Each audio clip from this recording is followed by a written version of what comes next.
चलिए, अच्छा लगे तो प्लीज़ सब्सक्राइब और लाइक करना ना भूलिएगा। चलिए शुरुआत करते हैं आज पहली बार महेश बर्णवाल का एनसीईआरटी, जिससे सबसे पहले अध्याय हम ज्योग्राफी से शुरू करेंगे, जिसमें भारत की स्थिति एवं आकार। रिमाइंडर बुक से पढ़ चुके हैं आप भारत की स्थिति एवं रिमाइंडर, मतलब भारत की स्थिति और आकार पढ़ चुके हैं रिमाइंडर बुक से, लेकिन अब पढ़िएगा एनसीईआरटी से, जो कि 6 to 12 तक रहेगा।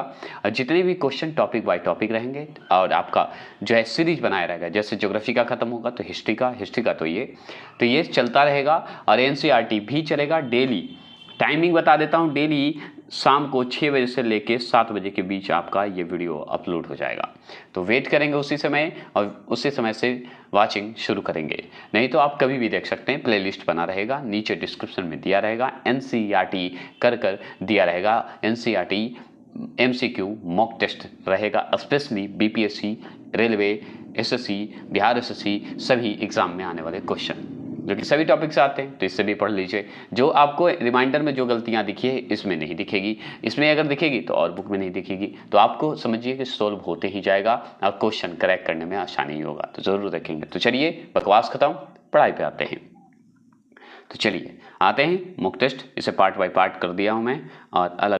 देखिए पूछ रहा है क्वेश्चन नंबर 1, अध्याय 1 है भारत की स्थिति एवं आकार है। तो इसमें देखिए क्षेत्रफल की दृष्टि से भारत का सबसे बड़ा राज्य कौन सा है। बहुत इजी सवाल, तो हम अच्छे से जानते हैं कि राजस्थान है क्षेत्रफल की दृष्टि से, तो आंसर तो 1 हो गया। चलिए मॉक टेस्ट के साथ डिटेल भी रहेगा, देखिए यहाँ पर डिटेल आपका दिया हुआ है, तो देखिए डिटेल पढ़ लीजिए। ठीक है, डिटेल देखिए, डिटेल दिया हुआ है कि क्या है, क्षेत्रफल की दृष्टि से भारत का सबसे बड़ा राज्य कौन है, राजस्थान है, जिसका कुल क्षेत्रफल लगभग, याद रखिएगा लगभग कितना है, 342,239 वर्ग किमी में है, मतलब 342,239 वर्ग किमी में फैला हुआ है। ठीक है, समझ गए, राजस्थान स्पेशली। इसके बाद क्रमशः मध्य प्रदेश, इसके बाद राजस्थान के बाद आएगा मध्य प्रदेश, उसके बाद महाराष्ट्र आता है, फिर उसके बाद उत्तर प्रदेश आता है। क्षेत्रफल की दृष्टि से बात हो रही है, लिख लीजिए। अब एनसीईआरटी बता रहा है, मैं नहीं बता रहा हूँ, एनसीईआरटी बोल रहा है कि राजस्थान के बाद जो है, राजस्थान क्षेत्रफल के हिसाब से बड़ा है, दूसरे नंबर पे मध्य प्रदेश आएगा। ठीक है, तीसरे नंबर पे आपका महाराष्ट्र आता है और चौथे नंबर पे आपका यूपी आता है, जो कि क्षेत्रफल की दृष्टि से बताया जाता है। और क्षेत्रफल की दृष्टि से सबसे छोटा अगर पूछे राज्य तो गोवा बताइएगा। हो गया, क्षेत्रफल के हिसाब से अगर देखा जाए तो गोवा सबसे छोटा है। राजस्थान खुद इतने बड़े में फैला हुआ है, तो क्षेत्रफल की दृष्टि से बड़ा हुआ कि नहीं भारत का। भारत का कुल हिस्सा अगर देखा जाए तो राजस्थान में फैला हुआ है, 342,239। चलिए इस पे हो गया। अच्छा लग रहा है तो प्लीज बताइएगा जरूर। ठीक है, देखिए कर्क रेखा निम्न में से किस राज्य से गुजरती है।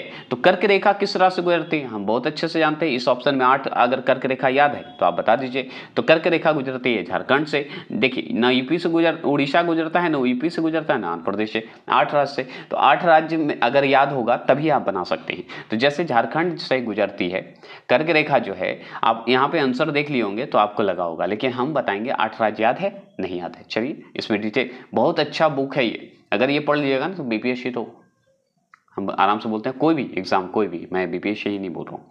चलिए इस पे डिटेल देते हैं। देखिए कर्क रेखा मतलब ट्रॉपिक ऑफ कैंसर, इंग्लिश में भी दे देता है, इस चीज को ध्यान रखिएगा। एनसीईआरटी यही तो खूबी है कि हिंदी इंग्लिश जो एग्जाम में आता है उसी को दे देता है। जैसे कर्क रेखा है तो ट्रॉपिक ऑफ कैंसर, या याद रखिएगा कर्क रेखा है जो कि ट्रॉपिक ऑफ कैंसर या 23.5 डिग्री उत्तरी अक्षांश भारत के कुल 8 राज्यों से गुजरती है। तो 23.5 डिग्री पर जो है आप देखे होंगे कर्क रेखा है ना, उत्तरी अक्षांश पे, ये जरूर ध्यान रखिएगा। 8 राज्यों से गुजरती है, जिसमें गुजरात, राजस्थान, मध्य प्रदेश, छत्तीसगढ़, झारखंड, पश्चिम बंगाल, त्रिपुरा और मिजोरम राज्य शामिल है। ये समझ गए। भारत का जो माही नदी है वो कर्क रेखा को 2 बार काटती है। ये इतना इंपॉर्टेंट क्वेश्चन है कि बहुत बार पूछा है, तो लिख लीजिए, सुन लीजिए कि भारत में माही जो नदी है वो कर्क रेखा को कितनी बार काटती है, 2 बार काटती है कर्क रेखा को। ये जरूर ध्यान रखिएगा, इससे भी क्वेश्चन आगे बढ़ेंगे। उससे पहले आगे पढ़ लीजिए, कर्क रेखा जो है याद रखिएगा, कर्क रेखा को ट्रॉपिक ऑफ कैंसर बोलते हैं। अब देखिए इसका तो छोड़िए, इतना तो छोड़िए हम, अब बताइए 8 राज्य से गुजरती है कर्क रेखा, तो सबसे पहले गुजरात। अब देखिए ट्रिक मैं बोलूंगा लास्ट में, काम आता है, और ट्रिक तो मैं तो पसंद ही नहीं करता क्योंकि ट्रिक काम ही नहीं आता है। कर्क रेखा गुजरात, राजस्थान, मध्य प्रदेश, छत्तीसगढ़, झारखंड, पश्चिम बंगाल, त्रिपुरा, मिजोरम। तो कैसे याद करेंगे? जीटी, चलिए जीटी चलेंगे, फिर आर जे चलेंगे, राजस्थान चलेंगे, फिर एमपी चलेंगे, फिर सी जी चलेंगे, छत्तीसगढ़ चलेंगे, फिर जे एच चलेंगे, झारखंड चलेंगे, उसके बाद डब्ल्यू बी चलेंगे, पश्चिम बंगाल चलेंगे, और टी आर आई त्रिपुरा चलेंगे, और एम जे जाएंगे, मतलब मिजोरम जाएंगे। एम आई जे लिख सकते हैं, एम जे लिखते हैं हम लोग, मिजोरम जाएंगे। समझ गए? तो अगर आपको जाना है तो सबसे पहले जीटी जाइए, फिर आरजे जाना होगा, मतलब राजस्थान जाइए, फिर मध्य प्रदेश जाइए, मध्य प्रदेश मतलब एमपी जाइए, उसके बाद सीजी जाइए, मतलब छत्तीसगढ़ जाइए, उसके बाद जे एच जाइए, झारखंड जाइए, फिर डब्ल्यू बी पश्चिम बंगाल जाइए, और आपको जो है कहाँ जाना पड़ेगा? त्रिपुरा जाइए, फिर मिजोरम जाइए, तभी आपको कर्क रेखा के रास्ते से चले जाइएगा। तो ट्रॉपिक ऑफ कैंसर की ओर जाना है तो ये 8 राज्य को पकड़ लीजिए, कर्क रेखा का मस्ती लेते हुए चल जाइए। दिखता नहीं है लेकिन कर्क रेखा उस जगह पे। ये मैं याद करने के पॉइंट ऑफ व्यू से बोला है, फन के साथ, कि आपको याद हुआ कि नहीं। चलिए आगे। तो आप भी जानते हैं माही नदी कितने बार काटती है? 2 बार काटती है। किसको? कर्क रेखा को, मतलब ट्रॉपिक ऑफ कैंसर को। भारत की माही नदी, भारत में जो माही नदी है, और क्या। चलिए इस सवाल का जवाब देंगे। इस सवाल का जवाब दीजिए कि भारत का सुदूर पश्चिम बिंदु है, भारत का जो है सुदूर पश्चिम बिंदु है, कौन है बताइएगा? इस ऑप्शन के हिसाब से जवाब दीजिए। तो बहुत अच्छे से जवाब दे सकते हैं। जैसे ही सुदूर बिंदु की बात होगी तो रिमाइंडर बुक पढ़े होंगे, उसमें ये सवाल की चर्चा हुई थी। तो आप अच्छे से देख रहे होंगे, ऑप्शन नंबर सी देख रहे हैं ना। तो जो टिक लगाएंगे वो से लगाएंगे। देखिए 68 डिग्री 7 मिनट पूर्वी देशांतर गुजरात में है, ठीक है। जैसे सुदूर पश्चिम बिंदु की बात करेंगे, ठीक है, तो याद रखिएगा ये आंसर आपका क्या होगा? ये होगा पूर्वी देशांतर की ओर होगा, गुजरात में होगा, और 68 डिग्री 7 मिनट होगा, ठीक है। कितना अच्छा से दिया हुआ है ना। तो देखिए सी क्वेश्चन नंबर, आंसर आप देख लिए। भारत की मुख्य भूमि का सुदूर पश्चिम बिंदु जो है 68 डिग्री 7 मिनट पूर्वी देशांतर पर है, ठीक है। ये इतना जान लीजिए पर है, लेकिन पर में कहाँ? तो गौर मोता जो कि गुहार मोती भी बोला जाता है, जो कि गुजरात में स्थित है। कहाँ है? गुजरात में स्थित है। अभी आप पढ़े गुजरात में, तो गुजरात में ही है। गुजरात में कहाँ है? तो गौर माता या गुहार मोती, ये एक चीज़ ध्यान रखिए, गुहार मोती हो या गौर माता एक ही है, ध्यान रखिएगा। है जो कि गुजरात में है आपका, जिसको 68 डिग्री 7 जो है मिनट पूर्वी देशांतर आप देख रहे हैं, गौर माता जिसको कहते हैं, जो कि गुजरात में स्थित है। लेकिन मुख्य भूमि अगर पूछे, मुख्य भूमि सुदूर का पूछे, सुदूर स्थल का पूछे, तो पूर्वी बिंदु तरफ है, पूर्वी तरफ है। कहाँ है? पूर्वी तरफ है। अब पूर्वी तरफ में कहाँ? किबिथू में। तो किबिथू कहाँ है? अरुणाचल प्रदेश में। और कहाँ है? अवस्थित है। अगर पूरब की बात करेगा तो हम अरुणाचल प्रदेश लगा देंगे। पूर्वी बिंदु सुदूर, पूर्वी बिंदु अगर बोलेगा तो अरुणाचल प्रदेश। क्लियर? इस पर ज्यादा जानकारी क्यों करें? याद हुआ कि नहीं? बस हम इतना जानते हैं। चलिए निम्नलिखित में कौन सा राज्य जो है पूर्वोत्तर की 7 बहनों मतलब 7 सिस्टर का सदस्य है? बहुत सिंपल और बहुत सटीक जवाब। 7 सिस्टर की बात करते हैं, ठीक है। तो हम बात करते हैं 7 सिस्टर की। तो पूर्वोत्तर की बात करें, पूर्वोत्तर मतलब पूर्व उत्तर की बात हो रही है। उसकी 7 बहनों को हम 7 सिस्टर भी कहते हैं। उसके सदस्य होते हैं, कौन कौन है बताइएगा? सिंपल, एक ही सवाल आपको दिख रहा होगा, त्रिपुरा ही होते हैं 7 सिस्टर, ये सब नहीं होंगे, आप जानते हैं। तो 7 सिस्टर पूर्वोत्तर के क्षेत्र में। चलिए 7 बहनों को याद करते हैं। ऑप्शन नंबर बी जो लगाए, देखिए भारत के पूर्वोत्तर राज्य में अरुणाचल प्रदेश आते हैं 7 सिस्टर में, नागालैंड आता है, मणिपुर आता है, मिजोरम आता है, त्रिपुरा आता है, मेघालय आता है, और असम आता है। ये 7 बहनों के नाम से जाने जाते हैं, जो कि हम 7 सिस्टर के नाम से जानते हैं, ठीक है। कोई दिक्कत नहीं होनी चाहिए। चलिए आगे बढ़ते हैं। ये देखिए 5वां प्रश्न आपके सामने है। तो 5वां प्रश्न को ध्यान से पढ़ेंगे। तो भारतीय मानक समय IMT की यमुनोत्तर रेखा किस राज्य से नहीं गुजरती है? तो IMT की जो है यमुनोत्तर जो रेखा है, बताइएगा वो किस राज्य से गुजरती नहीं गुजरती है, ये पूछ रहा है, गुजरती नहीं है पूछ रहा है। तो ऑप्शन नंबर सी महाराष्ट्र नहीं गुजरती है, नहीं तो आंध्र प्रदेश, छत्तीसगढ़ और उत्तर प्रदेश तो गुजरती ही है। आप जानते हैं भारत का मानक समय। तो चलिए यहाँ पे देखिए, जैसे ही बात करेंगे भारत की मानक समय की यमुनोत्तर रेखा की बात करेंगे, तो ये आप जानते हैं कि 82.5 डिग्री पूर्वी देशांतर पे है ना, याद रखिएगा। जो कि देश के 5 राज्यों से होती है, देश मतलब के 5 राज्यों से गुजरती है, और 5 राज्यों से गुजरती है। हमारा भारत के 5 राज्य से, जिसमें उत्तर प्रदेश तो खास करके आप जानते हैं। कहाँ पे बताइएगा, किस जगह आप देखे हैं? यूपी का कौन सा क्षेत्र बताइएगा? हम स्पेशली पढ़ाए थे उसको। यूपी, मध्य प्रदेश, छत्तीसगढ़, उड़ीसा और आंध्र प्रदेश गुजरती है, जो कि ऑप्शन में आपको याद रखना होगा। 5 राज्य याद कर लीजिए आपको, उसके बाद कोई ऑप्शन देगा तो आप कट कर सकते हैं। जैसे महाराष्ट्र दिया, कट कर देते अगर 5 याद आता। जैसे कर्क रेखा 8 याद है तो आपको कोई भी देगा, आप आराम से कर दीजिएगा ना। उसी तरह तो उत्तर प्रदेश, मध्य प्रदेश, यूपी याद रखें, एमपी याद रखें, सीजी याद रखें, छत्तीसगढ़ और उड़ीसा याद रखेंगे। उड़ीसा याद रखेंगे, यू से उड़ीसा कर दीजिए, कोई दिक्कत नहीं है। और एपी, आंध्र प्रदेश याद रखें। खत्म बात। तो 5 राज्य याद है ना। भारत का सबसे बड़ा संघ राज्य क्षेत्र कौन सा है? अब संघ राज्य क्षेत्र अगर बात करें, भारत का सबसे बड़ा संघ राज्य की बात कर रहा है तो संघ राज्य जैसे ही होगा ऑप्शन नंबर सी आप देख रहे होंगे, लद्दाख। जानकारी लेते हैं इसमें, हम क्यों चर्चा करें, हमको कुछ नहीं बोलना है, ये किताब खुद बोलेगा। देखिए क्षेत्रफल की दृष्टि से अगर बात करें, भारत का सबसे बड़ा संघ राज्य मतलब केंद्र शासित प्रदेश राज्य जो है हमारा लद्दाख है। क्षेत्रफल की दृष्टि से संघ राज्य केंद्र शासित प्रदेश जो है सबसे बड़ा क्षेत्रफल की दृष्टि से लद्दाख है, जिसका कुल क्षेत्रफल जो है हमारे, याद रखिएगा कुल क्षेत्रफल है भारत का एक तरह से, तो याद रखेंगे 1,74,852 वर्ग किमी में है, मतलब 1,74,852 वर्ग किमी में लद्दाख मेरा फैला हुआ है। संघ क्षेत्र की अगर बात करें तो सबसे बड़ा अगर क्षेत्रफल के हिसाब से लद्दाख है, और इसका अगर पूछ रहे आंकड़े तो आप बता दीजिएगा 1,74,852 वर्ग किमी में है। इसके बाद जो है जम्मू कश्मीर आपका आएगा। इसके बाद क्या आएगा? जम्मू कश्मीर आता है क्षेत्रफल के हिसाब से, अंडमान निकोबार द्वीप समूह आता है, उसके बाद दिल्ली आता है आपका चौथे नंबर पे, ठीक है। फिर दादर नगर हवेली और दमन द्वीप, पुडुचेरी, चंडीगढ़ और लक्षद्वीप का स्थान आता है। सबसे अंत में लक्षद्वीप आता है। समझ गए? कोई दिक्कत नहीं होना चाहिए। अब चलिए, अब बताइए क्षेत्रफल की दृष्टि से विश्व में भारत का कौन सा स्थान है? सिंपल, 7वां स्थान है। इसमें हमको ज़्यादा मेहनत करने की आवश्यकता नहीं, आगे बढ़ते हैं, इस पर खाली चर्चा कर लेते हैं। तो देखिए क्षेत्रफल की इसी दृष्टि से अगर पूछा जाए, भारत का 7वां स्थान है, हम पढ़ते हैं भारत का।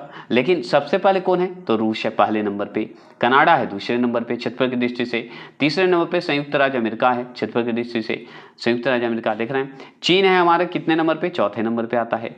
ब्राजील हमारा कितने नंबर पे है? तो 5वें नंबर पे है। और तो कितना है? ये 6ठे नंबर पे, और भारत हमारा 7वें नंबर पे है। यहाँ पे 7वां लिख दिया था, हम सॉरी, क्षमा चाहते हैं। लेकिन ऑस्ट्रेलिया जो है हमारे 6ठे नंबर पे आता है क्षेत्रफल की दृष्टि से, और भारत हमारा 7वां आता है। सोचिए, छोटा महाद्वीप है ऑस्ट्रेलिया, लेकिन क्षेत्रफल की दृष्टि से बड़ा है भारत से। चलेंगे आगे पढ़ लीजिए। और क्या है? विश्व में 7वां स्थान है, आप जान के। इसका कुल क्षेत्रफल लगभग, याद रखिएगा विश्व के हिसाब से 7वां जो स्थान है, तो हमारे भारत का कुल क्षेत्रफल भी तो होगा, कितने वर्ग किमी में है? तो पूछता है 32,87,263 वर्ग किमी में है। ये हम पढ़ चुके हैं, है ना। 32,87,263 वर्ग किमी में हमारा भारत फैला हुआ है।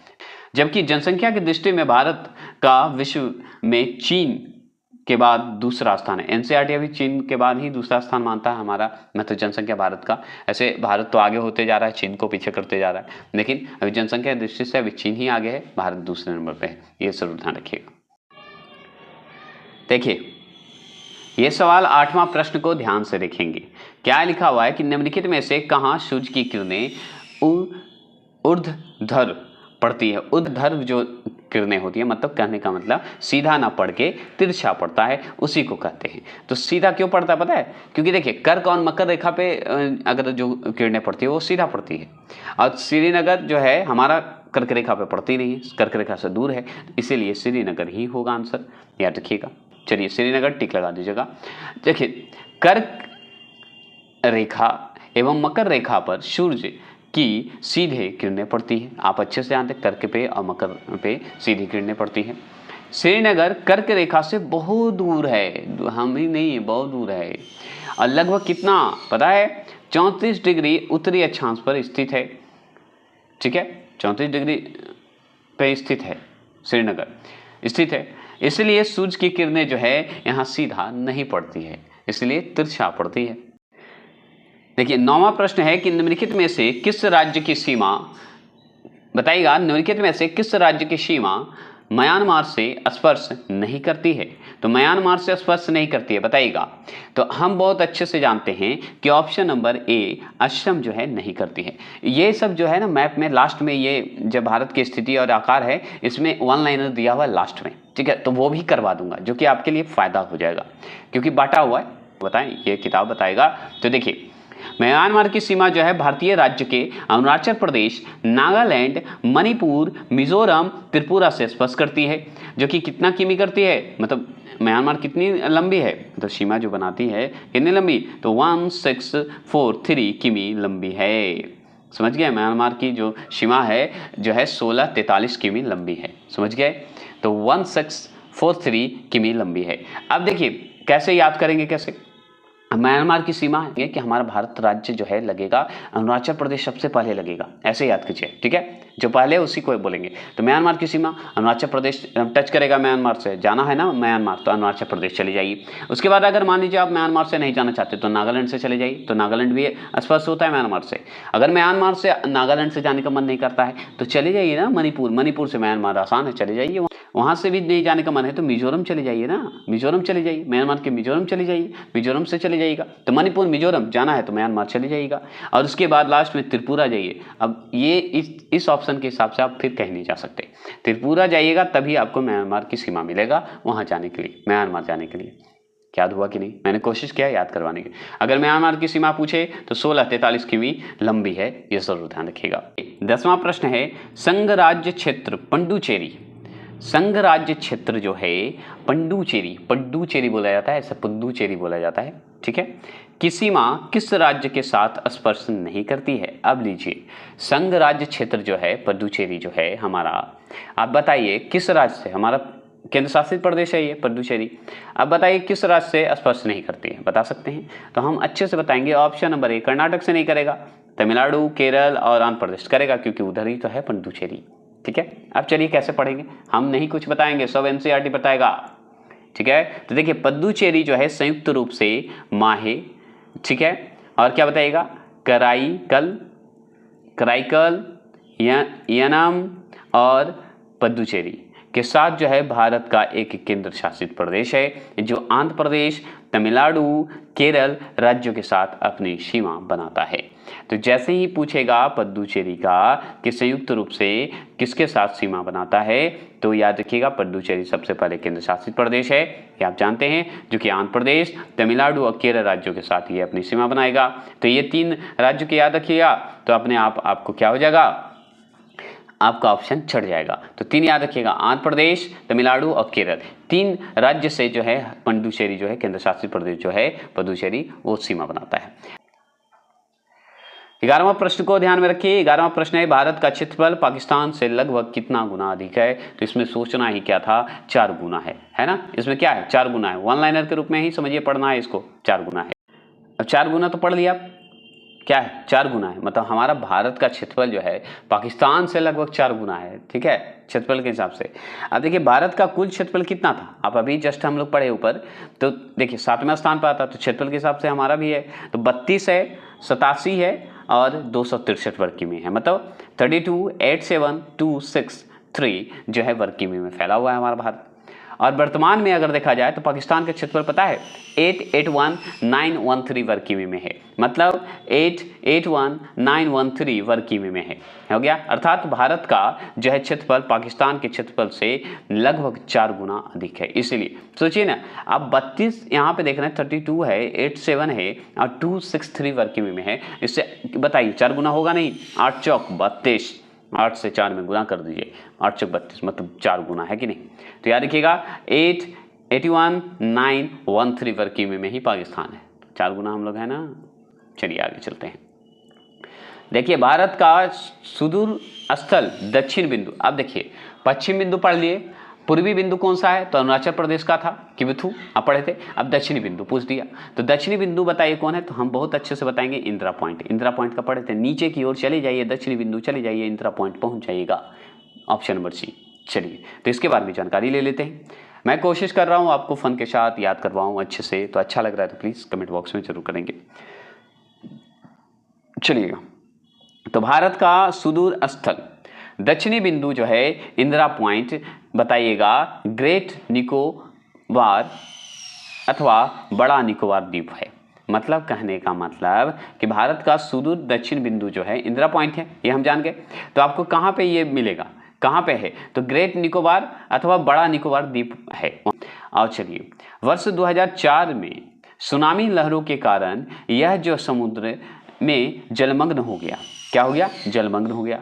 वर्ष 1984 से पहले इस बिंदु को जो है क्या हुआ था, इस बिंदु को क्या कहा गया था बताइएगा, तो पिगमेलियन पॉइंट या पार्सन पॉइंट के नाम से भी जाना जाता था। किसको, इंदिरा पॉइंट को। आप देखिए इंदिरा पॉइंट पढ़ लिए तो इंदिरा कॉल भी तो होगा, तो इंदिरा कॉल जो क्या होगा, दक्षिण में आप आइए तो इंदिरा पॉइंट हो जाएगा, सुदूर में आइएगा तो आप देखिए उत्तर भारत का उत्तरी सुदूर की अगर बात करें, बिंदु की बात करें तो इंदिरा कॉल का लाएगा। ऊपर चले जाइए तो इंदिरा कॉल, नीचे आ जाइए तो इंदिरा पॉइंट। तो ये कहाँ पड़ता है, लद्दाख में पड़ता है। बस क्लियर। तो इंदिरा कॉल पूछेगा तो लद्दाख लगा के आ जाएगा, अगर पूछेगा इंदिरा पॉइंट पूछेगा तो हम लगा के कहाँ आ जाएंगे, ग्रेट निकोबार और बड़ा निकोबार लगा के आ जाएंगे। ठीक है, ये याद रखिएगा। चाहे अगर ये पूछता है आपसे कि इंदिरा कॉल कहाँ है तो लद्दाख में, और इंदिरा पॉइंट कहाँ है तो ग्रेट निकोबार या बड़ा निकोबार द्वीप समूह में है। ठीक है, क्लियर, कोई दिक्कत नहीं। 13, किस देश के साथ भारत की सबसे जो है लंबी अंतर्राष्ट्रीय सीमा स्पर्श करती है। अब सोचिए किस देश के साथ जो है हमारा भारत जो है, हमारा भारत जोड़ के रखिए, सबसे लंबी अंतर्राष्ट्रीय सीमा बनाती है। बहुत सिंपल, बांग्लादेश को छोड़ के कहीं नहीं बनाती है, तो बांग्लादेश के साथ सबसे लंबी सीमा बनाती है ना, यह तुम याद रखिए। तो अब चलिए इसके बारे में जान लीजिए। तो देखिए भारत की सबसे लंबी अंतर्राष्ट्रीय सीमा बांग्लादेश के साथ। अब कितना किमी बनाती है, ये सवाल बनता है, हाँ बनता है। तो 4096.7 किमी बनाती है, मतलब लंबी है। सोच रहे हैं बांग्लादेश के साथ सीमा जो बनाता है हमारा भारत, वो समझिए अंतर्राष्ट्रीय सीमा है, क्योंकि देश है बांग्लादेश, है ना। तो हम जानते हैं तो कितना बनाता है, 4096.7 मतलब 4096.7 किमी लंबी है। बस इतना ध्यान रखिएगा। अब चलिए बात करते हैं, यह सीमा जो है पश्चिम बंगाल, असम, मेघालय, त्रिपुरा और मिजोरम राज्य के साथ लगती है। जबकि सबसे छोटी अंतर्राष्ट्रीय सीमा जो है अफगानिस्तान के साथ बनाती है, 106 किमी। सोचिए हमारा भारत जो है सबसे छोटा सीमा किससे बनाता है, अफगानिस्तान के साथ। ठीक है, सबसे छोटा राज्य छोटा सीमा बनाता है, और सबसे बड़ा बांग्लादेश के साथ। अब बांग्लादेश के साथ बनाएगा तो सवाल आपसे ये भी तो बनेगा कि कौन सा राज्य भारत का टच करता है भाई, कौन कौन सीमा बनाता है, तभी तो कौन कौन सा राज्य बनाता है बांग्लादेश के साथ। तो पश्चिम बंगाल तो सबसे पहले, क्योंकि पश्चिम बंगाल से समझिए रम है, पश्चिम बंगाल से, असम से, मेघालय से, त्रिपुरा से और मिजोरम से जो है राज्य के साथ सीमा बनाता है कौन, बांग्लादेश बनाता है। तो आपको इतना याद रखना हो। ये भी डायरेक्ट पूछ देता है कि कितने राज्य हैं, डायरेक्ट ये भी पूछ देता है। तो 1 2 3 4 5 राज्य जो है सीमा बनाता है, ऐसे याद कर लीजिए। ऐसे भी पूछते हैं, याद रखिएगा, ये कन्फ्यूजन ना हो। चलिए देखिए, जबकि सबसे छोटी अंतर्राष्ट्रीय सीमा अफगानिस्तान के साथ पड़ रही है किमी, जो कि संघ राज्य क्षेत्र लद्दाख के साथ सीमा साझा करती है। देखिए अब आप अफगानिस्तान को देख रहे हैं, अफगानिस्तान जो है 106 किमी ही जो है सीमा बनाती है। ठीक है, 106 किमी। तो आप सोचिए कि हमारा जो संघ राज्य क्षेत्र है लद्दाख, वो ही सिर्फ जो है अफगानिस्तान से टच करते हैं, तो और कोई राज्य नहीं करता है। बस इतना ध्यान रखिएगा। अब चलिए 14वां नंबर है, पश्चिम बंगाल की सीमा कितने देशों के साथ लगती है। तो जैसे ही पश्चिम बंगाल की सीमा की बात करें कितने देशों के साथ लगती है, तो हम पश्चिम बंगाल की सीमा की बात करेंगे तो तीन जो है देशों के साथ लगता है पश्चिम बंगाल, जिसमें से अभी जस्ट आप पढ़े बांग्लादेश, तो वो तो आप जान गए। चलिए इसमें पढ़ लेते हैं। तो देखिए पश्चिम बंगाल की सीमा जो है 3 देशों के साथ लगती है, बांग्लादेश, नेपाल और भूटान के साथ। तो देखिए बांग्लादेश तो आपको याद हो गया, क्योंकि बांग्लादेश हमारा पड़ोसी है।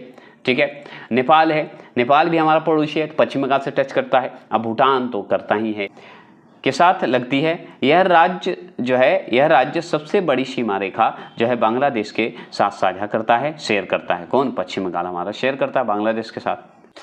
चलिए 15वां प्रश्न है कि भारत का वह कौन सा स्थान है जहां बंगाल की खाड़ी, अरब सागर तथा हिंद महासागर मिलते हैं। अब बताइए भारत का वह कौन सा स्थान है, जगह है बताइए, कि जहां बंगाल की खाड़ी, अरब सागर और हिंद महासागर मिलते हैं। तो हम बहुत अच्छे से कन्याकुमारी, कन्याकुमारी में ही तो जाके मिलता है बंगाल की खाड़ी, अरब सागर, हिंद महासागर मिलते हैं। चलिए इसके बारे में यही बताएगा, क्या बताएगा, भारत मुख्य भूमि की दक्षिण सीमा पर तमिलनाडु राज्य में स्थित है, जो कि कन्याकुमारी वह स्थान है जहां बंगाल की खाड़ी, अरब सागर, हिंद महासागर आपस में मिलते हैं। तो याद रखिएगा कन्याकुमारी कहाँ है, तमिलनाडु में है। तमिलनाडु में है तो किस क्षेत्र में हुआ, दक्षिणी क्षेत्र में हुआ, दक्षिणी क्षेत्र में मानते हैं। और कन्याकुमारी अगर जाइएगा तो उसी जगह आपको बंगाल की खाड़ी, अरब सागर, हिंद महासागर आपको आपस में मिलते हुए दिखेगा। जैसे एग्जाम्पल मैं दे दूं, जैसे यूपी जाते हैं प्रयागराज में तो गंगा जमुना सरस्वती का मिलन होता है, उसी तरह कन्याकुमारी में जाइएगा तो महासागरों का मिलन होगा, बंगाल की खाड़ी, अरब सागर और हिंद महासागर का। समझ गए, ऐसे याद कर सकते हैं। देखिए भारत के निम्नलिखित राज्यों के समूहों में से कौन सा समूह जो है पाकिस्तान से सीमा बनाता है। अब देखिए पाकिस्तान से सीमा बनाता है तो कितने राज्य बनाते हैं, ये भी पूछ देता है। अब कौन कौन बनाता है ये आपको याद, अगर याद है तो अच्छी बात है, तो याद ही होगा। देखिए आप ऐसे ही सोचिए ना, पंजाब, जम्मू कश्मीर, लद्दाख, राजस्थान और गुजरात, ये जो है आपका सीमा बनाता है किससे, पाकिस्तान से। तो हमारा भारत से कितने बनाए, तो पहला हो गया पंजाब, दूसरा जम्मू कश्मीर, तीसरा लद्दाख, चौथे राजस्थान और गुजरात पांचवा। तो 5 राज्य से जो है हमारा भारत का जो 5 राज्य है उससे हमारा सीमा बनाता है। ठीक है, यहाँ तो पढ़ लिए। अब ये बताइए, अब इसमें बताइए भारत राज्य जो है, हमारा भारत का जो राज्य है, जैसे पंजाब है, जम्मू कश्मीर है, लद्दाख है, राजस्थान है और गुजरात, ये पाकिस्तान के साथ अंतर्राष्ट्रीय सीमा बनाता है। आप जान गए, तो 5 हुआ ना, 5 राज्य बनाता है कि नहीं, 5 राज्य भारत का बनाता है कि नहीं, पाकिस्तान के साथ सीमा बनाता है। हाँ, जिसमें पंजाब याद रखिएगा, जम्मू कश्मीर याद रखिएगा, लद्दाख और राजस्थान और गुजरात याद रखेंगे। ये हो गया, जिसे रेड क्लिफ सीमा रेखा कहा जाता है। तो भारत और पाकिस्तान की सीमा को क्या कहते हैं, रेड क्लिफ सीमा रेखा कहते हैं। इसी सीमा रेखा का निर्धारण जो है 17 अगस्त 1947 में, 1900 कब हुआ था, 47 में। तो 17 अगस्त 1947 में ये रेड क्लिफ सीमा का जो है निर्धारण हुआ था, जो कि सर जो है क्या नाम है, रेड क्लिफ ही नाम था, क्या नाम था, सर सिरिल रेडक्लिफ की अध्यक्षता में गठित हुआ था। इसलिए रेडक्लिफ समिति की अनुशंसाओं के आधार पर यह किया गया था और इसीलिए रेडक्लिफ सीमा भी रखा गया है नाम भारत पाकिस्तान के सीमा रेखा को। क्लियर, ठीक है। चलिए, कब हुआ था ये सीमा, जरूर डेट याद रखिएगा, 17 अगस्त 1947। ठीक है, अब बताइए 17वां प्रश्न की बात करते हैं। तो निम्नलिखित संघ शासित क्षेत्रों में सबसे छोटा क्षेत्रफल में कौन सा है, मतलब सबसे छोटा है लेकिन क्षेत्रफल में बताना है आपको। तो जैसे ही संघ शासित प्रदेश की बात करेगा, मतलब केंद्र शासित प्रदेश की बात हो रहा है, और इसमें सबसे छोटा बताइए कौन है, तो हम बताते हैं लक्षद्वीप। जैसे अभी जस्ट पढ़े हैं, ऊपर सबसे अंत में है लक्षद्वीप, है ना, तो याद रखेंगे, तो लक्षद्वीप हो गया। चलिए पढ़ लेते हैं ऊपर। देखिए बात करते हैं क्षेत्रफल की दृष्टि से सबसे छोटा संघ शासित क्षेत्र, मतलब सबसे बड़ा तो आप क्या था बताइए कमेंट बॉक्स में। अभी जस्ट पढ़े हैं हम लोग, तो लद्दाख पढ़े थे ना, लद्दाख पढ़े थे। अब सबसे छोटा कौन है, लक्षद्वीप है, ये पढ़े थे। तो बताइए, अब देखिए कि क्षेत्रफल की दृष्टि से सबसे छोटा संघ शासित क्षेत्र जो है लक्षद्वीप है, जो कि 32 वर्ग किमी में है। इसका क्षेत्रफल जो है मात्र 32 वर्ग किमी है। कितने हैं, 32 वर्ग किमी है। और तथा सबसे बड़ा केंद्र शासित प्रदेश जो है लद्दाख है, जो कि कितना वर्ग किमी में है, तो 1748 वर्ग किमी में है। तो हम अभी जस्ट पढ़े थे। और कितने वर्ग किमी में फैला हुआ है लक्षद्वीप, तो 32 वर्ग किमी में फैला है, तो सबसे छोटा हुआ कि नहीं क्षेत्रफल की दृष्टि से, खत्म बात। चलिए आगे चलेंगे। क्या है 98वां प्रश्न, भारत जो है निम्नलिखित में से किस गोलार्ध में स्थित है। भारत जो है निम्नलिखित में से किस गोलार्ध में स्थित है, तो हम भारत जो हमारा स्थित क्या है, उत्तरी और पूर्वी क्षेत्र में ही तो स्थित है, तो उत्तरी और पूर्वी गोलार्ध में स्थित। देखिए भारत जो है अक्षांशीय दृष्टि से उत्तरी गोलार्ध में है, देशांतरी दृष्टि से अगर देखा जाए तो पूर्वी गोलार्ध में है, इसलिए उत्तरी पूर्वी गोलार्ध में स्थित है। इस प्रकार यह उत्तरी पूर्वी गोलार्ध में स्थित है।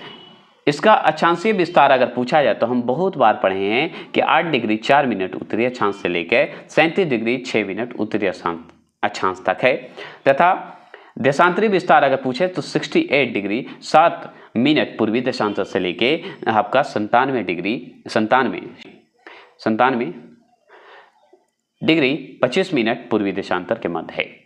क्लियर हो गया। तो हम जानते हैं उत्तरी गोलार्ध है और मतलब अक्षांशीय दृष्टि उत्तरी गोलार्ध, देशांतरित दृष्टि पूर्वी गोलार्ध, हम जानते हैं, इसलिए उत्तरी पूर्वी गोलार्ध में हमारा भारत स्थित है, जिसका अगर पूछे उत्तरी अक्षांश तो कितना बताइएगा, 8 डिग्री से 4 मिनट से लेके 37 डिग्री 6 मिनट उत्तरी अक्षांश में है। और पूर्वी देशांतर की बात करें तो 68 डिग्री से 7 मिनट से लेकर 97 डिग्री 25 मिनट पूर्वी देशांतर है। खत्म बात।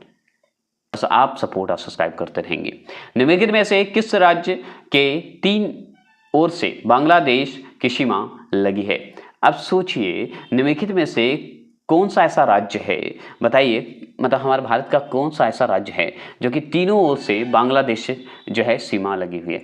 बांग्लादेश का जो आप देख रहे हैं तीनों तरफ से घेर दिया हमारा, बताइए कौन सा राज्य को, बताइए। तो सिंपल डी, त्रिपुरा को, है ना, समझ रहे हैं, त्रिपुरा। बांग्लादेश जो है तीनों ओर से जो है बांग्लादेश की सीमा लगी है, बांग्लादेश की जो सीमा है तीनों ओर से लगी हुई है, किसका, तो त्रिपुरा का। सोचिए, त्रिपुरा आप इधर जाइए तो बांग्लादेश का सीमा, इधर जाइए तो बांग्लादेश का, इधर जाइए तो, मतलब तीनों क्षेत्र में, एक ही क्षेत्र जो है आपका भारत का है, बस इतना ध्यान रखिए। चलिए आगे चलते हैं, पढ़ लेते हैं। त्रिपुरा राज्य के तीनों ओर से बांग्लादेश की सीमा लगी हुई है।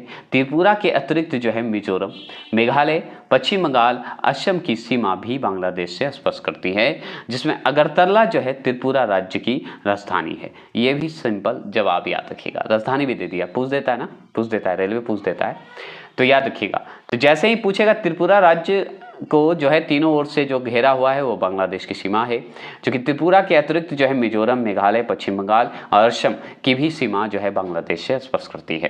तो कैसे याद रखेंगे, मिजोरम चलेंगे, मेघालय जाएंगे, पश्चिम बंगाल और असम जाएंगे तो हम बांग्लादेश के सीमा को देख पाएंगे।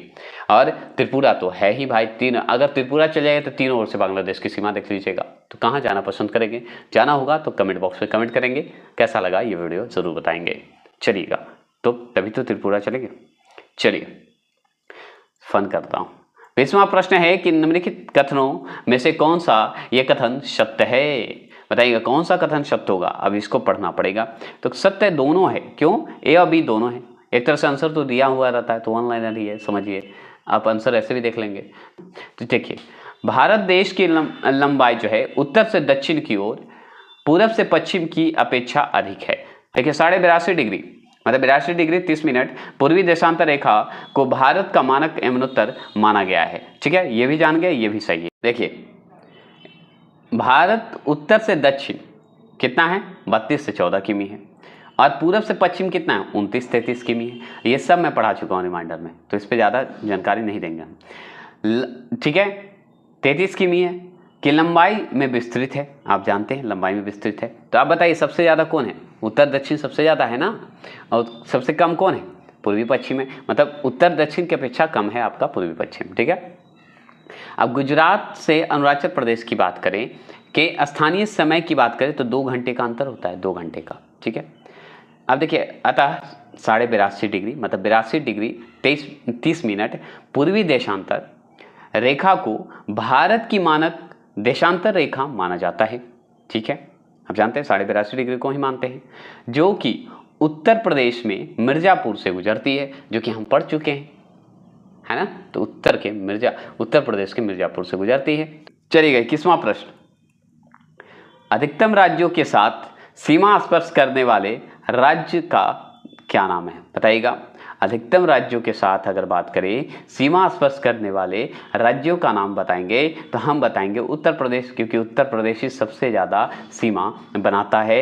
और याद रखिएगा, तो कैसे बनाता है, अब इसमें मैं क्यों बताऊं, यही बताएगा कैसे। देखिए, उत्तर प्रदेश राज्य की सीमा सर्वाधिक राज्यों जैसे 8 राज्यों से और 1 केंद्र शासित प्रदेश से बनाता है, जो कि आपका दिल्ली है, हम देख ही रहे हैं, को स्पर्श करती है।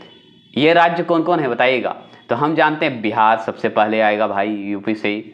झारखंड को मत भूलिएगा, झारखंड भी आएगा। छत्तीसगढ़ को क्यों भूलना, छत्तीसगढ़ को मत भूलिए। एमपी को मत भूलिए, क्योंकि मध्य प्रदेश को नहीं भूलिए। हरियाणा भी उत्तर प्रदेश से सीमा बनाता है। उत्तर प्रदेश से राजस्थान भी आपको, अगर उत्तर प्रदेश से अगर पूछे, हिमाचल प्रदेश भी आपका उत्तर प्रदेश से सीमा बनाता है। और झारखंड राज्य जो है, झारखंड के बाद उत्तराखंड जो देख रहे हैं आप, उत्तराखंड ये भी जो है उत्तर प्रदेश से। तो उत्तराखंड तो बताएगा ही उत्तर प्रदेश है, क्योंकि उत्तराखंड उत्तर प्रदेश से अलग हुआ था, सिंपल।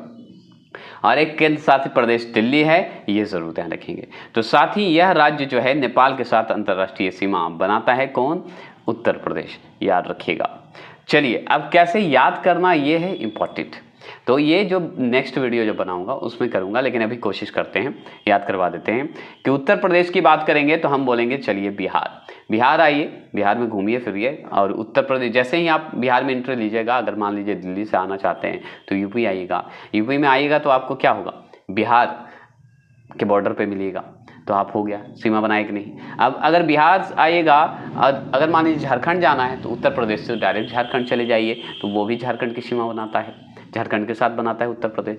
अब मान लीजिए छत्तीसगढ़ जाना है तो भाई आइए छत्तीसगढ़, तब आपको यूपी तो दिख ही रहा है। अगर यूपी से अगर मध्य प्रदेश आना है तो मध्य प्रदेश आइए, मध्य प्रदेश आप यूपी से जा सकते हैं, यूपी चले जाइए, यूपी से हर जगह जा सकते हैं आप, 8 राज्यों में जा सकते हैं। जैसे हरियाणा जाना है तो यूपी से चले जाइए, राजस्थान जाना है तो यूपी से चले जाइए, आपको हिमाचल प्रदेश जाना है तो यूपी से चले जाइए, आप कहीं जाने की आवश्यकता ही नहीं है। और अगर उत्तराखंड, तो भाई उत्तराखंड जाना है तो पक्का यूपी जाइए। ठीक है, क्लियर। और एक केंद्र शासित प्रदेश दिल्ली, दिल्ली भी गुजरना है ना, अगर बिहार से दिल्ली भी जाना है तो आपको यूपी जाना ही होगा, तो यूपी से सीमा बनाती है। ये हो गया खत्म। एक अंतर्राष्ट्रीय सीमा बनाती है, क्या बता सकते हैं? अंतर्राष्ट्रीय सीमा बनाती है नेपाल। अब देखिए ये सवाल आपसे पूछ रहा है कि भारत में सबसे छोटा दिन कब होता है। ये सब मैं पढ़ा चुका हूँ, बताइए भारत में सबसे छोटा दिन अगर कब होता है ये बताएंगे तो हम अच्छे से बता देंगे। ऑप्शन नंबर ए 22 दिसंबर को, जो कि हम अच्छे से पढ़े थे। चलिए इसके बारे में ये एनसीईआरटी क्या बोलता है ये जानने की कोशिश करते हैं, तो चलिए जानते हैं।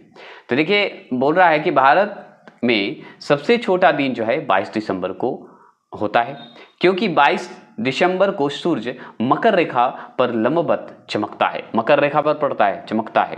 इस स्थिति को शीत मतलब विंटर जो होता है, विंटर सीजन जो होता है ना, विंटर शीत अयानांत बोलते हैं, ठीक है, कहते हैं। इस समय उत्तरी गोलार्ध में दिन छोटा और रात बड़ी हो जाती है। कब? 22 दिसंबर को। समझ गए? चलेंगे आगे। तो अगर नहीं समझे तो चलिए फिर से बता देते हैं कि 22 दिसंबर को क्या है, सूर्य मकर रेखा पर क्या है, लंबवत पड़ता है, चमकता है मकर रेखा पर, ठीक है। इसलिए क्या होता है कि उत्तरी गोलार्ध पे क्या होता है, दिन छोटा हो जाता है और रात बड़ी हो जाती है। उत्तरी गोलार्ध पे हो जाएगा, अब मान लीजिए मकर पे डायरेक्ट पड़ेगा लंबवत, तो भाई छोटा दिन होगा ना, रात बड़ी हो जाएगी। तो याद रखिएगा, अगर ये हो सकता है पूछ दे कि छोटा दिन है, सबसे बड़ी रात कब होती है, तो 22 दिसंबर। छोटी दिन कब होती है, तो 22 दिसंबर, ऐसे याद रखिएगा। चलिए 23वां प्रश्न है कि निम्नलिखित में से कौन सा राज्य जो है झारखंड के साथ अपनी सीमा साझा नहीं करती है। तो झारखंड के साथ सीमा साझा नहीं करता। अब बताइए पश्चिम बंगाल तो करता ही है, तो इसको क्यों हटाना, हटा दीजिए, साझा नहीं करती है पूछ रहा है। अब बताइए उड़ीसा नहीं करता क्या? करता है, एकदम करता है। मध्य प्रदेश ही नहीं करता है, छत्तीसगढ़ भी करता है, ये भी ध्यान रखिएगा, लेकिन मध्य प्रदेश नहीं करता। अब चलिए पढ़ते हैं। अब झारखंड में सीमा कौन कौन बनाएगा ये पढ़ेंगे। तो देखिए झारखंड राज्य की सीमा जो है, सबसे पहले हम बिहार से अलग हुआ है झारखंड, आप जानते हैं 2000 में। फिर उसके बाद उत्तर प्रदेश, अभी जस्ट पढ़े, उत्तर प्रदेश सबसे ज़्यादा सीमा बनाता है, तो भाई झारखंड से करेगा ही, क्यों नहीं, मिलाएगा ही। और छत्तीसगढ़ से एकदम अभी पढ़े, और उड़ीसा भी आपको मिल जाएगा, तो याद रखिएगा। और लास्ट में पश्चिम बंगाल को एकदम नहीं भूल सकते, पश्चिम बंगाल जाना है तो झारखंड तो एंट्री ले नहीं होगा, ये भी जानते हैं। तो साझा करती है, इसकी राजधानी रांची है, आप जानते हैं। यहाँ जो है झारखंड में मतलब राज्य में लौह अयस्क एवं कोयले का भंडार के लिए प्रसिद्ध है हमारा कौन, झारखंड, जेएच। 24वां प्रश्न, भारत तथा पाकिस्तान के मध्य सीमा रेखा जो है एक उदाहरण है। तो सीमा रेखा क्या उदाहरण है, तो हम बताएंगे, पता है, अध्यारोपित सीमा कहा जाता है। सोचिए अध्यारोपित का एक जो है कहा जाता है, उदाहरण के रूप में जानते हैं। कैसे जानते हैं, अब चलिए पढ़ते हैं। देखिए इसमें सबसे इंपॉर्टेंट जरूरी है, क्योंकि पढ़ना पड़ेगा। 2 या 2 से अधिक देशों के मध्य जो है वह सीमा रेखा निर्धारण जो है, जिसका निर्धारण किया जाता है। कहने का मतलब है कि 2 या 2 से अधिक देशों के अगर मध्य की बात करेगा, 2 या 2 से अधिक अगर मध्य की बात करेगा, उसकी सीमा रेखा जिसका निर्धारण होता है किसी बाहरी शक्ति मतलब जो कि रेड क्लिफ करवाया था, ये आप जानते हैं। बाहरी जो है, जैसे औपनिवेश शासन की बात करते हैं, बाहरी अगर कारण से हो गया, बाहरी लोग आके उसकी अगर बाहरी शक्ति से कर दिया जाए भारत पाकिस्तान की बंटवारा, तो उसी को कहते हैं, ठीक है, ने किया हो तो उसे अध्यारोपित सीमा जो है रेखा कहते हैं। जिसे हम कहते हैं सुप्रीम पोज्ड बॉर्डर लाइन कहलाती है। यह उदाहरण जो है भारत पाकिस्तान और भारत चीन के मध्य जो है अध्यारोपित सीमा रेखा है, क्योंकि इन दोनों देशों के मध्य ग्रेट ब्रिटेन के द्वारा यह सीमा जो है निर्धारण किया गया है।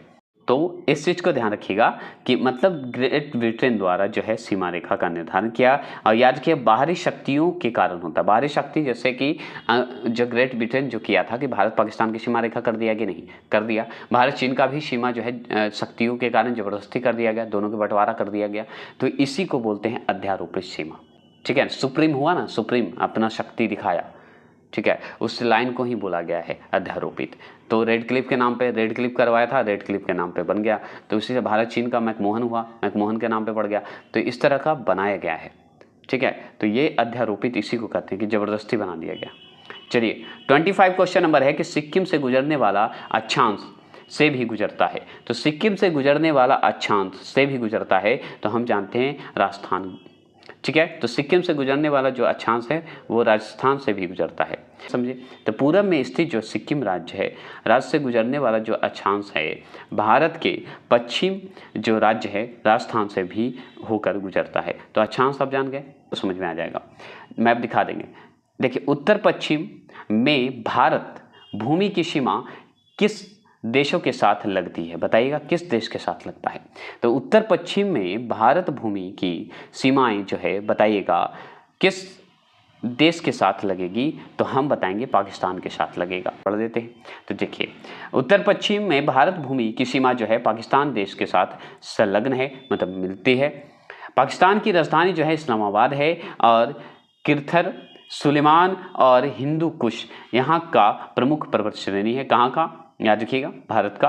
और भारत के दक्षिण क्षेत्र में श्रीलंका एवं उत्तर पूर्व में बांग्लादेश और म्यांमार सीमा रेखा साझा करती है। तो जैसे ही उत्तर पश्चिम की बात करेगा, क्या करेगा, उत्तर पश्चिम की बात करेगा तो पाकिस्तान के साथ सीमा बनाता है, और भारत के दक्षिण में श्रीलंका है। उत्तर पूर्व की अगर बात करते हैं तो बांग्लादेश है। तो उत्तर पश्चिम में तो पाकिस्तान ही होगा ना, जब उत्तर पूर्व में हमारा बांग्लादेश बना रहा है, साझा कर रहा है, और म्यांमार कर रहा है, दक्षिण में श्रीलंका कर रहा है, तो उत्तर पश्चिम में कौन करेगा, पाकिस्तान की ही सीमा साझा करेगा।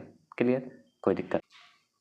ये जो आप देख रहे हैं किरथर, सुलेमान और हिंदू कुश, ये जो है याद रखिएगा पर्वत श्रेणी है, बहुत इंपॉर्टेंट। ठीक है, बताइएगा 27 भारत के संबंध में निम्नलिखित कथनों में से कौन सा जो है असत्य है, बताइएगा कौन सा असत्य है। बताएंगे 27वां प्रश्न का जवाब देंगे। ऑप्शन नंबर बी, संपूर्ण भारत उष्णकटिबंधीय में स्थित है, मतलब उष्णकटिबंध में स्थित है, बात खत्म। चलिए इसके बारे में पढ़ लेते हैं थोड़ा, क्योंकि ज्योग्राफी पढ़ रहे हैं तो डिटेल तो पढ़ना बनता है। जैसे देखिए भारत का क्षेत्रफल पृथ्वी के स्थल मंडल के कुल क्षेत्रफल का 2.4% है, ये भी हम पढ़ चुके हैं। संपूर्ण भारत जो है अंडमान निकोबार द्वीप समूह सहित, अगर सहित मतलब जोड़ना है इसको, संपूर्ण भारत का मतलब अंडमान निकोबार भी सम्मिलित है, याद रखेंगे। तो संपूर्ण भारत का अक्षांशीय विस्तार अगर आपसे पूछा है तो 6 डिग्री 45 मिनट उत्तरी अक्षांश से लेकर 37 डिग्री 6 जो है मिनट उत्तरी अक्षांश के मध्य है। जबकि उष्णकटिबंधीय का विस्तार अगर आपसे पूछे तो क्या बताइएगा, 23 डिग्री 30 मिनट उत्तरी अक्षांश से लेकर 23 डिग्री 30 मिनट दक्षिणी अक्षांश है। इस प्रकार भारत का विस्तार उत्तरी अक्षांश के उष्णकटिबंधीय एवं उपोष्ण कटिबंधीय क्षेत्र में है। तो ये ध्यान रखिएगा, ये जो आप है गलत नहीं है, गलत मत लगा लीजिएगा। ठीक है, ये समझाने के पॉइंट ऑफ व्यू से किया गया है। ठीक है, उत्तरी अक्षांश उष्णकटिबंधीय की बात हो रही है, स्थल मंडल की बात हो रही है। ठीक है, चलिएगा आगे चलेंगे। 28 क्वेश्चन नंबर है, भारत का क्षेत्रफल विश्व के क्षेत्रफल का 2.4 है, परंतु इसकी जनसंख्या जो है कितना है, तो हम बताएंगे ऑप्शन नंबर बी, संपूर्ण मानव जाति का 17% है, याद रखिएगा।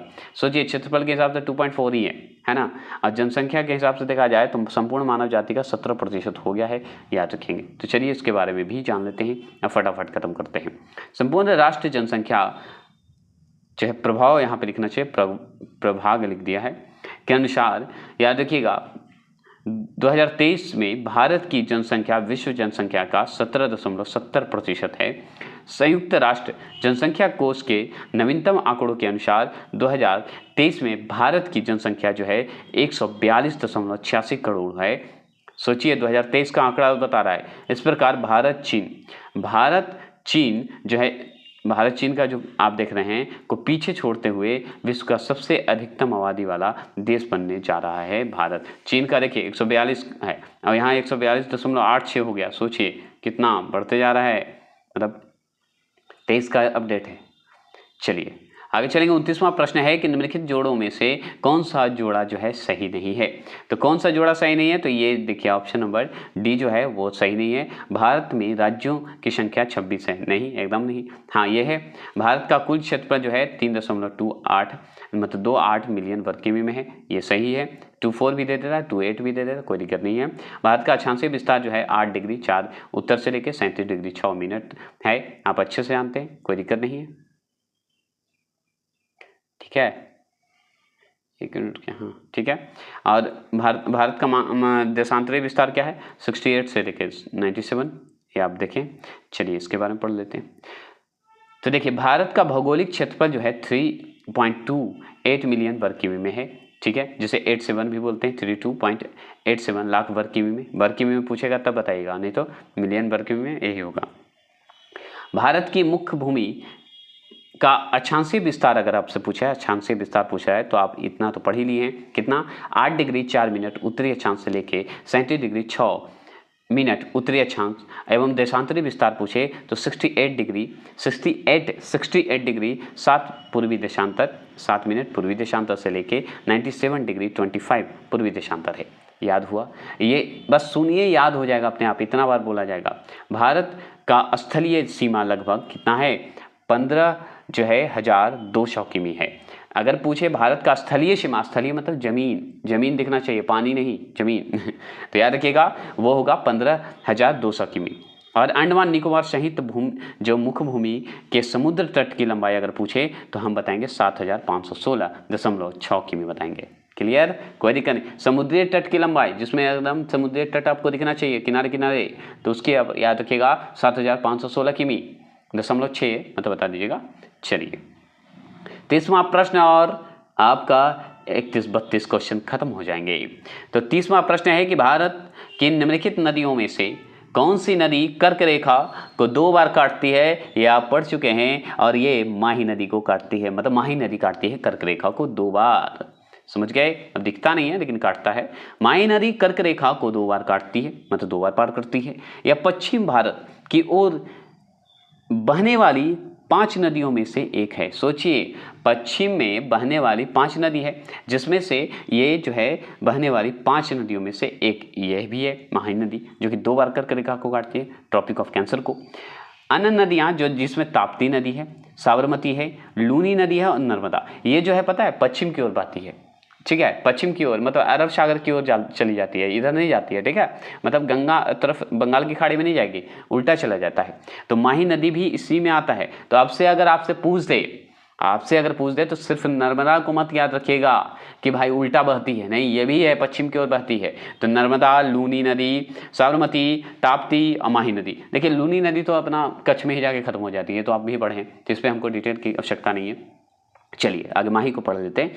माही नदी उद्गम जो है विंध्याचल की पहाड़ियों में मेहद झील, विंध्याचल की पहाड़ी से मेहद झील से, याद रखिए मेहद झील से होता है, जहां से उत्तर पश्चिम की ओर प्रवाहित होता है और प्रवाहित होते हुए क्या होता है कि राजस्थान जो है तत्पश्चात दक्षिण पश्चिम की ओर गुजरात में प्रवेश करती है और इसका मुहाना अरब सागर में स्थित खंबात की खाड़ी में गिर जाती है। अब सोचिए खंबात की खाड़ी में मतलब अरब सागर की तरफ गिर जाती है, तो यहाँ पे अरब सागर भी दे देता तो गलत नहीं होता, खंबात की खाड़ी दे दिया तो कोई भी दिक्कत नहीं होता।